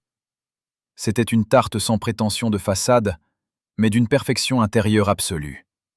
Une tarte qui ne cherchait pas à impressionner, mais simplement à régaler, et dont la recette portait en elle plusieurs générations de savoir-faire transmis dans les familles normandes et bourgeoises, avec la même simplicité tranquille que Simone elle-même apportait à tout ce qu'elle faisait. La version de Simone était, selon ceux qui l'ont goûtée et qui en ont parlé avec affection, fidèle à la tradition des sœurs Tatin dans ses grands principes, mais enrichie de quelques détails personnels qui en faisaient une version reconnaissable entre toutes. Elle commençait par le caramel, et c'est là que beaucoup de tartes Tatin échouent dans cette première étape cruciale que l'impatience peut transformer en désastre. Un caramel à sec dans une poêle allant au four, sans eau pour commencer, juste le sucre que l'on regarde fondre et se transformer avec la patience indispensable d'une cuisinière qui sait que précipiter un caramel ne mène qu'à l'amertume et à la déception. Quand le caramel est d'un beau brun acajou, profond et parfumé sans être brûlé, ce moment fugace que l'on reconnaît autant à l'odeur qu'à la couleur, on ajoute le beurre en morceaux que l'on incorpore rapidement en remuant, puis on retire la poêle du feu, le temps de disposer les pommes. Des pommes rainettes ou des cox, jamais des pommes à compote trop molles, pelées et coupées en quartiers épais, que l'on range serrés dans le caramel encore chaud, en les pressant légèrement les uns contre les autres. Parce que les pommes vont réduire à la cuisson, et qu'il faut anticiper cette réduction. La pâte feuilletée, une vraie pâte feuilletée de boulangerie, pas une pâte industrielle découpée à la machine, est posée sur les pommes comme une couverture, les bords rentrés soigneusement sous les fruits, et la poêle passe au four chaud pendant 25 à 30 minutes, jusqu'à ce que la pâte soit d'un doré profond et craquant au toucher. Le retournement final, celui qui révèle les pommes caramélisées et luisantes dans leur manteau ambré, est le moment de vérité. Et selon les témoins de la cuisine de Simone, c'était toujours un moment de petite joie collective, ce moment où la tarte se révèle parfaite. Édith mangeait cette tarte avec une expression qui était, selon les témoins de ces moments partagés, différente de l'expression avec laquelle elle mangeait les plats de ses autres convives. C'était une expression dépourvue de toute vigilance, une expression d'abandon véritable, comme si la présence de Simone et la simplicité de cette tarte lui permettaient de poser, pour 1 heure ou 2, le poids de tout ce qu'elle portait par ailleurs. Les 2 femmes parlaient de tout et de rien, de leur rôle, de leurs hommes, de Paris qui changeait, de la pluie et du soleil d'automne sur les jardins du Palais Royal. Et ces conversations-là, selon ceux qui en ont entendu le son sans en percevoir les mots exacts, avaient la qualité rare des échanges entre 2 personnes qui n'ont rien à prouver l'une à l'autre, et qui peuvent donc se permettre d'être complètement honnêtes. Ce qui rend cette amitié-là particulièrement précieuse dans le contexte de la vie d'Édith, c'est précisément son contraste avec les autres relations qui l'entouraient. Simone Signoret ne demandait rien à Édith. Elle n'avait pas besoin qu'Édith lui ouvre des portes dans l'industrie du spectacle. Elle n'avait pas besoin de son argent. Elle n'avait pas besoin de sa notoriété pour construire la sienne propre. Elle était déjà, à sa façon, une figure aussi considérable dans le paysage culturel français qu'Édith l'était dans le sien. Et cette équivalence-là, cette rareté d'une relation sans déséquilibre de pouvoir ni de dépendance financière, créait entre elles un espace d'honnêteté que la môme ne trouvait pas souvent dans les autres cercles de sa vie. Il y a un détail que certains biographes d'Édith mentionnent avec discrétion et que d'autres passent entièrement sous silence. Un détail qui concerne précisément ces après-midi de tarte tatin chez Simone. Lors de certaines de ses visites, Édith arrivait avec des traces de fatigue dans le visage et dans la voix qui allaient bien au-delà de ce qu'une tournée chargée peut expliquer. Des traces qui ressemblaient à quelque chose de plus profond et de plus inquiétant. Quelque chose que Simone reconnaissait avec une acuité douloureuse et dont elle parlait avec Édith directement, sans les circonvolutions diplomatiques que les autres membres de l'entourage de la môme utilisaient pour éviter les conversations difficiles. Simone posait les questions que personne d'autre n'osait poser. Elle écoutait les réponses avec la patience de quelqu'un qui n'a pas de programme caché. Et elle ne proposait pas de solution miracle, ne promettait pas que tout allait s'arranger, ne cherchait pas à substituer son propre jugement à celui d'Édith. Elle était simplement là, avec sa tarte et son attention sans calcul, dans un monde qui en manquait cruellement autour de la môme. Mais même cette amitié-là, cette amitié d'une sincérité aussi visible, n'était pas à l'abri des forces qui cherchaient à isoler Édith dans sa propre célébrité. Car dans l'entourage de la môme, certains regardaient ces après-midi simples entre les 2 femmes avec une méfiance mal dissimulée. Méfiance des gens qui comprennent intuitivement que quelqu'un qui a un véritable ami désintéressé est moins facile à manœuvrer que quelqu'un qui n'a autour de lui que des gens qui attendent quelque chose. Et l'on rapporte, selon des témoignages de collaborateurs de l'époque cités dans des ouvrages consacrés à la vie d'Édith, que, selon des témoignages difficiles à vérifier, il se murmurait que certains membres de son cercle professionnel auraient cherché, de façon diverse et plus ou moins subtile, à remplir l'agenda d'Édith aux heures où ses rencontres avec Simone auraient dû avoir lieu. Un appel téléphonique urgent ici, une réunion inévitable là, un engagement qu'on avait oublié de mentionner, mais qui était absolument non reportable selon les raisons invoquées. L'isolement n'est pas besoin d'être brutal pour être efficace.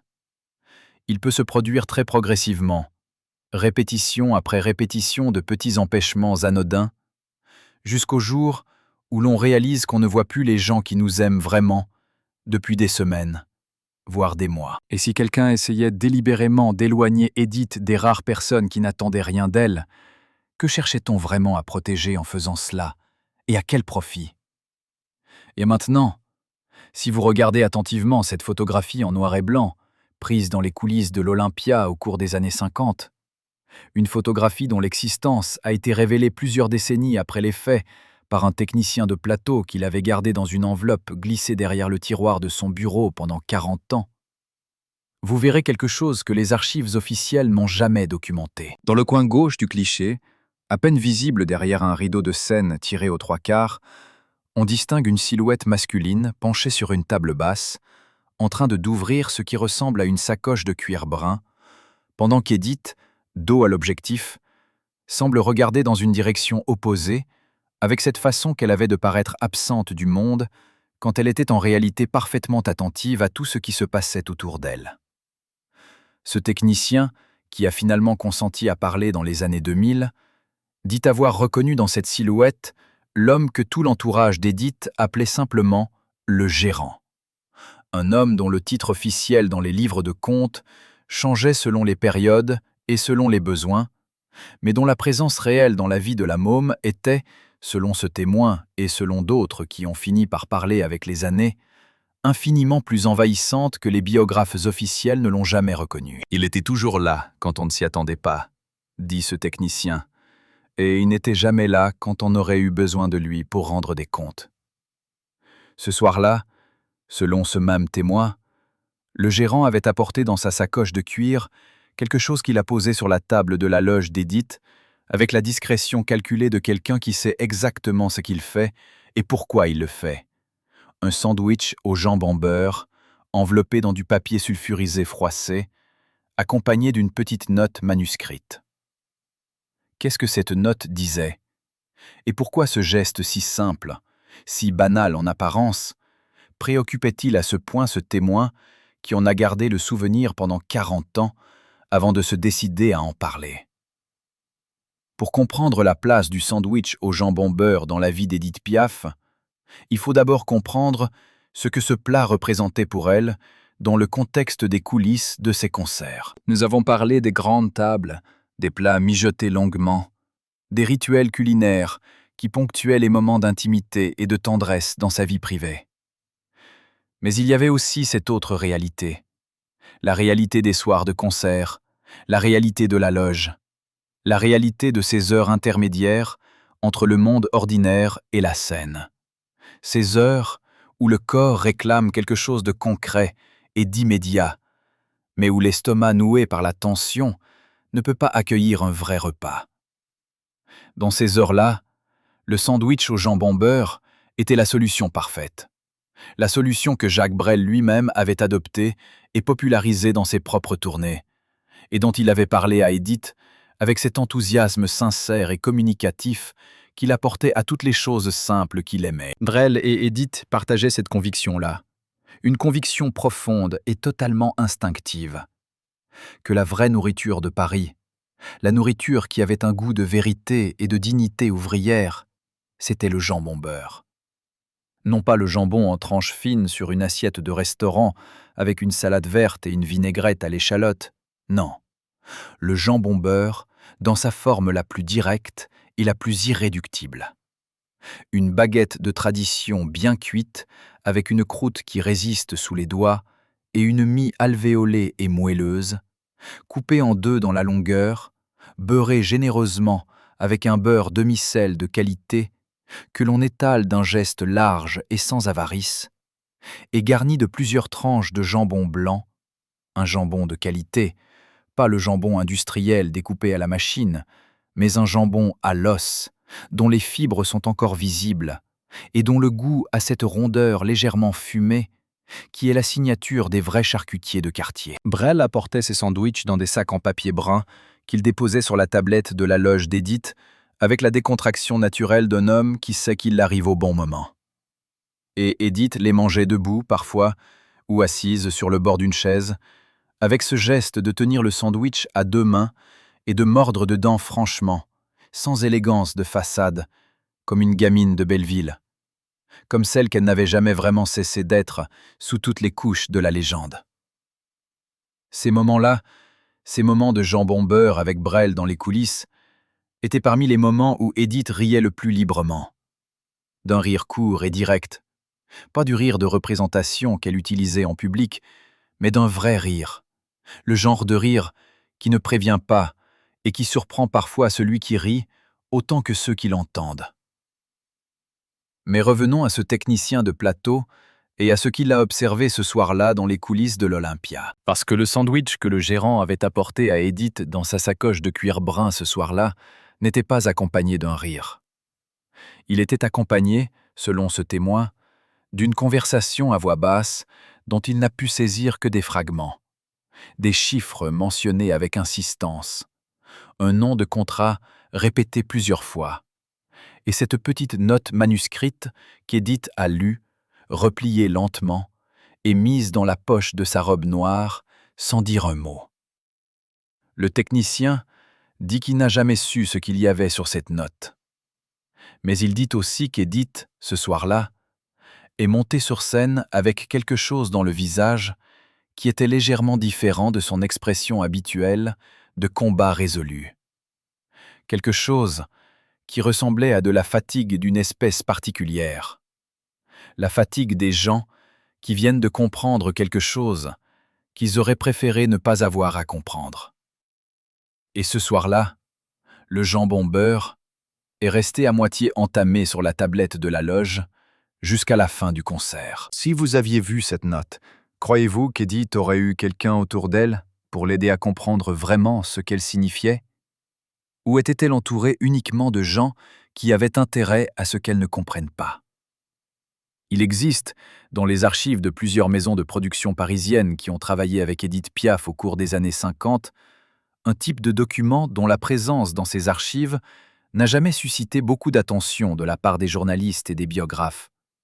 Peut-être parce que ces documents sont rédigés dans le langage aride et technique des juristes et des comptables, un langage qui n'a rien de romanesque ni de spectaculaire, et qui n'invite pas naturellement à s'y plonger quand on cherche les grandes émotions et les destins dramatiques. Et pourtant, si l'on prend la peine de lire ces documents avec patience et avec l'œil de quelqu'un qui sait ce qu'il cherche, et certains chercheurs sérieux l'ont fait, même si leurs conclusions n'ont jamais fait la une des journaux grand public, on y trouve des clauses d'une précision remarquable, des stipulations contractuelles dont la logique ne fonctionne manifestement pas dans l'intérêt de la seule personne dont le nom est inscrit en premier sur la page de titre. Dans ces contrats que la môme signait, et elle en a signé beaucoup, des contrats de disques, des contrats de tournée, des contrats d'exclusivité radiophonique, des accords de représentation dans des pays étrangers, certains observateurs de l'époque, selon des témoignages recueillis dans des publications spécialisées des décennies plus tard,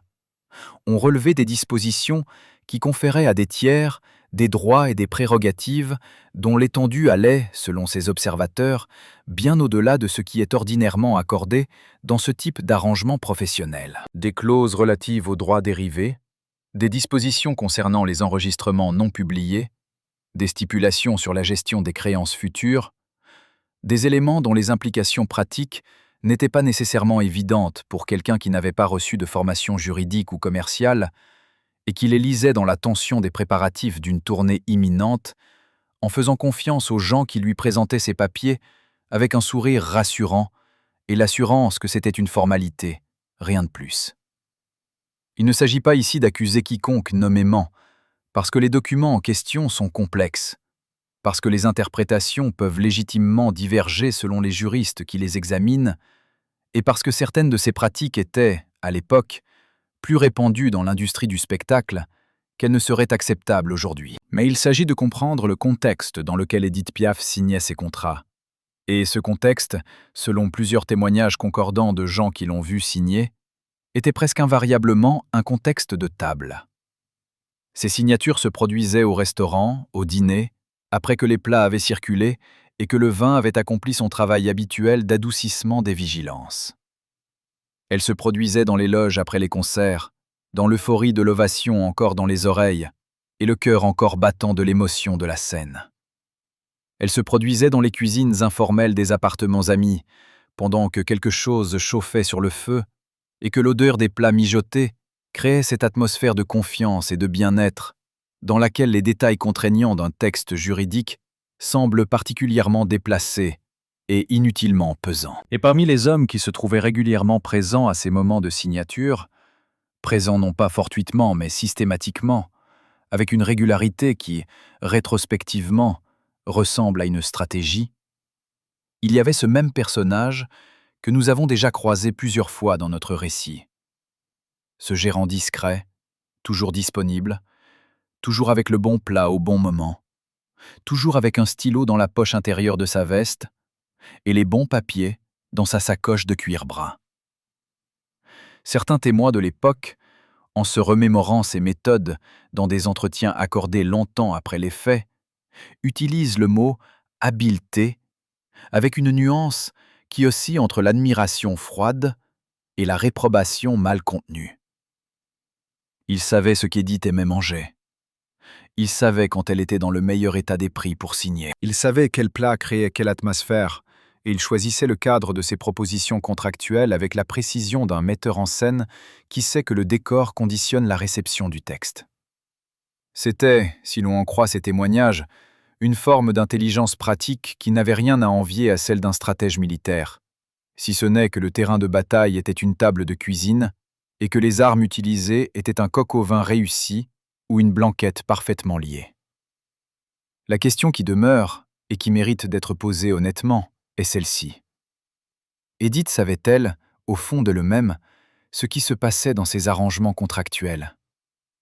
Et si elle le savait, ce que la lucidité qu'on lui reconnaissait par ailleurs permettrait de supposer, pourquoi consentait-elle à ce que les choses se déroulent ainsi? La réponse la plus honnête que l'on puisse donner, sur la base des témoignages disponibles, est nuancée et complexe.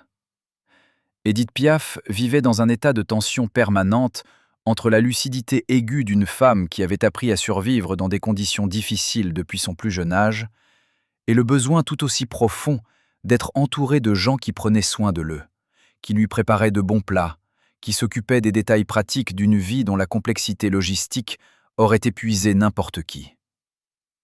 Et dans cet espace-là, entre la méfiance légitime et le besoin légitime de confiance, certains avaient su s'installer avec une habileté qui mérite d'être reconnue pour ce qu'elle était.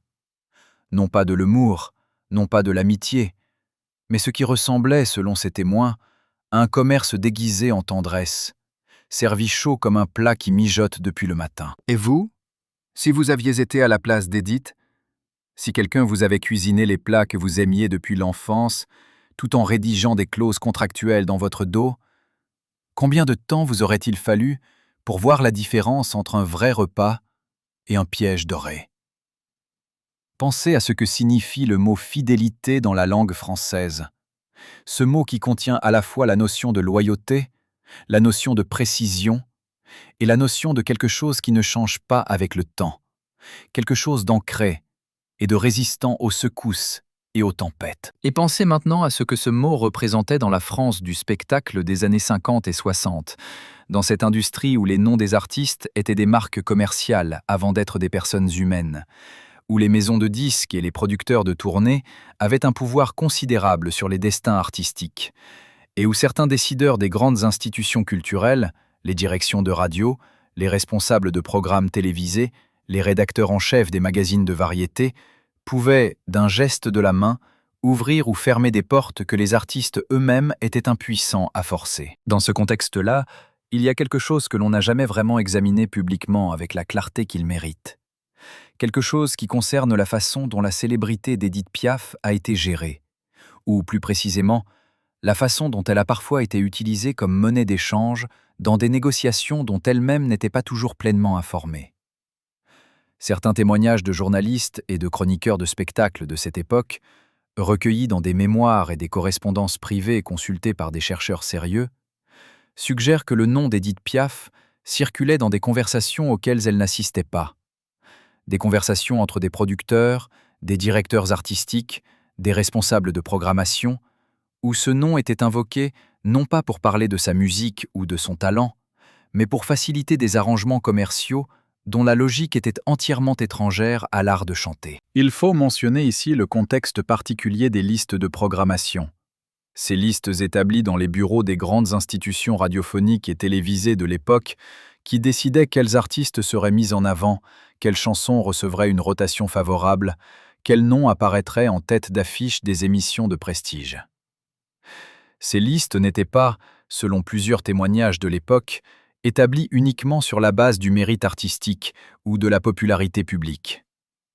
Elles étaient aussi le résultat de négociations commerciales, d'arrangements réciproques, de faveurs rendues et attendues, de pressions exercées par des intermédiaires qui se positionnaient entre les artistes et les institutions. Et dans ce jeu d'influence et de contre-influence, le nom d'Édith Piaf était un atout d'une valeur extraordinaire. Un atout que certains de ses représentants n'hésitaient pas à jouer selon leurs propres intérêts, qui coïncidaient avec ceux de la môme dans les bons moments et se n'écartaient dans les moments moins favorables. Ce qui est remarquable, et ce qui témoigne de la résilience extraordinaire d'Édith Piaf, c'est ce que même dans ce contexte-là, même dans ce monde où son nom était une devise que d'autres échangeaient sans toujours lui en rendre compte, elle a continué à produire une œuvre d'une cohérence et d'une intégrité artistique absolument remarquables. Ces chansons des années 50, celles qui sont restées au répertoire de la chanson française avec la solidité des choses qui ont été faites sans calcul et sans compromis, portent en elles quelque chose qui dépasse entièrement les arrangements commerciaux et les manipulations d'entourage. Une vérité émotionnelle brute, une façon d'habiter les mots qui ne s'apprend pas et ne se fabrique pas. Une présence vocale qui donne l'impression que la chanteuse n'interprète pas un texte, mais vit une expérience réelle au moment même où elle chante. Et c'est peut-être là, finalement, la réponse la plus complète à la question que nous posons depuis le début de ce récit. Comment Édith Piaf a-t-elle traversé tout cela? Les contrats inégaux, les entourages intéressés, les loyautés calculées, les amitiés à géométrie variable? Et comment a-t-elle continué à chanter comme si rien de tout cela n'existait? La réponse est que pour elle, la scène était l'espace où aucun de ces calculs n'avait de prise. Sur scène, il n'y avait pas de gérant avec une sacoche de cuir, pas de clause contractuelle à signer, pas d'arrangeur avec son carnet de Moleskine et ses colonnes de chiffres opaques. Sur scène, il n'y avait que la voix, sa voix, irréductiblement sienne. Et le public qui l'entendait et qui lui répondait avec cette intensité que la musique seule peut créer. Et cette relation-là, la relation directe entre sa voix et ses auditeurs, était la seule relation de sa vie dans laquelle personne ne pouvait s'interposer, avec un plat de cuisine bien préparé et une mauvaise intention cachée dans la poche. Mais les coulisses finissaient toujours par reprendre leurs droits. Et dans les dernières années de la vie d'Édith, dans ce crépuscule de gloire des années 1960 et 1962 et 1963, la machine qui l'entourait continuait à tourner avec sa logique propre, indépendante de l'état réel de la femme en robe noire qui en était le moteur épuisé. Des concerts encore, des enregistrements encore, des contrats encore. Et la nourriture, toujours la nourriture. Les plats que Théo lui préparait avec une tendresse véritable, les tasses de bouillon que sa gouvernante lui apportait entre deux rendez-vous, les tartes que Simone apportait quand elle pouvait venir. Comme des fils d'Ariane dans un labyrinthe qui devenait chaque année un peu plus difficile à traverser. Ce n'est pas une question à laquelle on peut répondre simplement, mais il est légitime de se la poser. Si les gens qui avaient du pouvoir dans la vie professionnelle d'Édith avaient choisi à un moment crucial de faire passer son bien-être réel avant les impératifs commerciaux, est-ce que les dernières années de la môme auraient eu une couleur différente? Il y a une dernière image que nous voulons vous offrir avant de conclure ce voyage dans les cuisines et les tables de la vie d'Édith Piaf. Une image qui n'est pas tirée des archives officielles, qui n'est pas documentée par une photographie ou un enregistrement, mais qui a été décrite avec une précision touchante par plusieurs personnes qui l'ont vécue ou entendu raconter par des témoins directs. Cette image se déroule à Grasse, dans la maison du Sud où Édith a passé certaines de ses dernières périodes de repos, une maison dont les volets bleus donnaient sur un jardin planté de lavande et de romarin, où l'air du matin sentait simultanément la Méditerranée et la cuisine provençale, où le temps semblait enfin accepter de ralentir au rythme dont le corps d'Édith avait besoin depuis si longtemps. Dans cette maison, Édith et Théo mangeaient souvent dans le jardin quand le temps le permettait. Une table en bois rustique sous un figuier, une nappe à carreaux, les plats simples que la cuisinière locale préparait avec les produits du marché de la ville basse. Et selon ceux qui les ont vus à ces moments-là, Édith, dans ce jardin, était différente de l'Édith des loges et des salles de concert, différente de l'Édith des grands restaurants parisiens et des tables d'apparat. Elle était plus petite encore qu'elle ne semblait sur scène. Sa silhouette mince et fragile disparaissait presque dans la chaise en osier. Mais quelque chose dans ses gestes était plus lent, plus détendu, plus accordé au rythme réel des choses. Elle prenait le temps de regarder les plats avant de les manger. Elle fermait les yeux parfois au moment de la première bouchée, comme pour que le goût arrive sans l'interférence du regard et de l'analyse. Et quand Théo lui versait un peu de vin rosé dans son verre, un petit rosé de Provence ordinaire, rien de prestigieux, elle tendait la main vers le sien, avec ce geste-là, ce geste d'une simplicité absolue qui contient tout ce qu'on peut dire sur l'amour. La main qui cherche une autre main sur une table couverte de miettes et de lumière d'après-midi. La cuisine que Edith préférait dans ces dernières années, selon les témoignages de ceux qui partagèrent ces moments avec elle à Grasse et aux alentours, était revenue à ses origines les plus simples. Comme si le cycle complet de la vie culinaire de la môme la ramenait inexorablement vers les saveurs de l'enfance, vers ces plats qui n'avaient pas besoin d'être spectaculaires pour être vrais. Un bon pain frais avec du beurre salé, des tomates du jardin coupées en tranches épaisses avec de l'huile d'olive et du sel de mer. Un fromage de chèvre local dont la croûte cendrée cachait une pâte crémeuse et douce. Et parfois, selon les souvenirs de Théo recueillis dans des interviews données après la disparition d'Edith, un ragoût de bœuf, oui, ce même ragoût, celui qui sentait Belleville et les hivers d'enfance, celui dont Annetta avait posé le principe dans une cocotte sur un fourneau à gaz crépitant une 50aine d'années plus tôt, préparé par la cuisinière locale avec des morceaux de paleron achetés au boucher du village, des carottes du jardin, des oignons dorés dans le sein doux, un bouquet de thym cueilli à la main dans la colline. La boucle se fermait dans la fumée d'une cocotte qui mijotait, comme au commencement.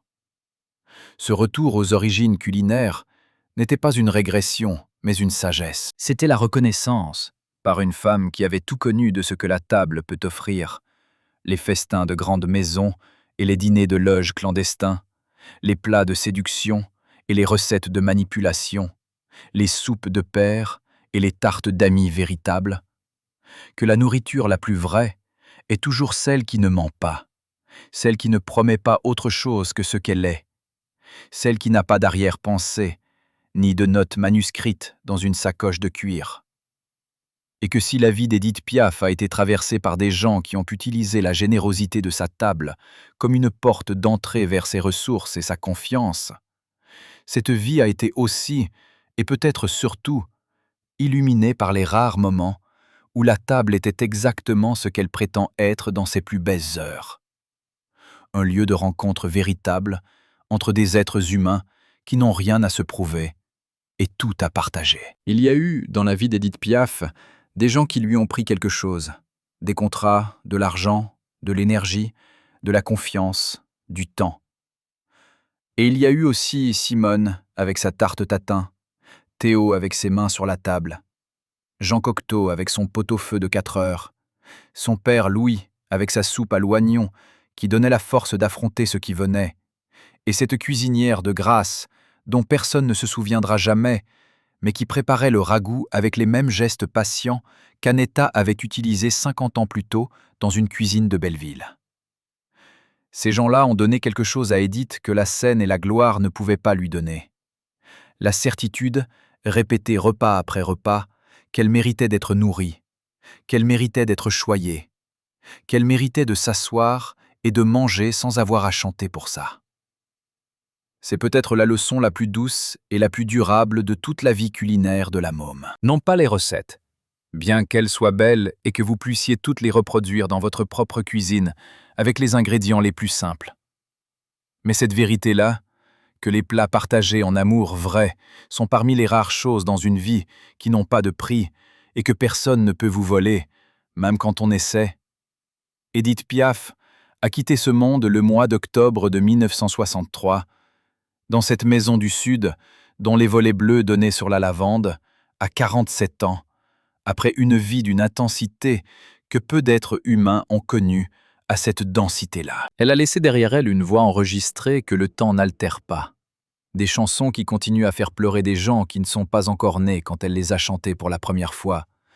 Et aussi, moins documentées, moins célébrées, mais tout aussi réelles, le souvenir de ces tables partagées, de ces cuisines qui fumaient, de ces assiettes qui débordaient de la générosité d'une femme qui avait connu la faim enfant et qui n'avait jamais voulu que personne autour de la connaisse à son tour.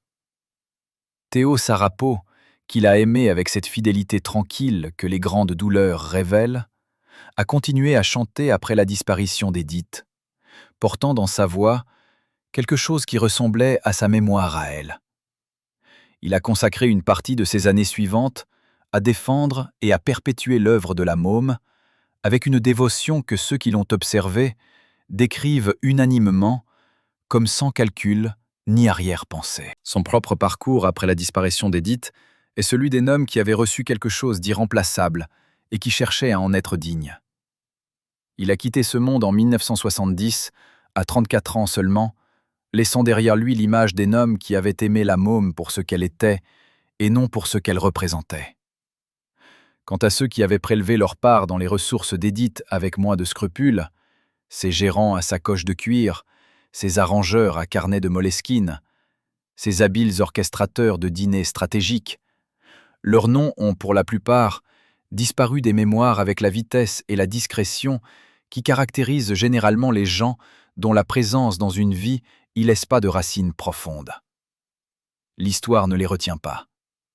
Elle retient Édith, sa robe noire, sa voix qui monte dans le silence d'une salle, et l'odeur d'un ragoût de bœuf qui traverse les cloisons d'un immeuble de Belleville un soir d'hiver des années 30. Certains patrimoines ne peuvent pas être détournés, quelle que soit l'habileté de ceux qui essaient.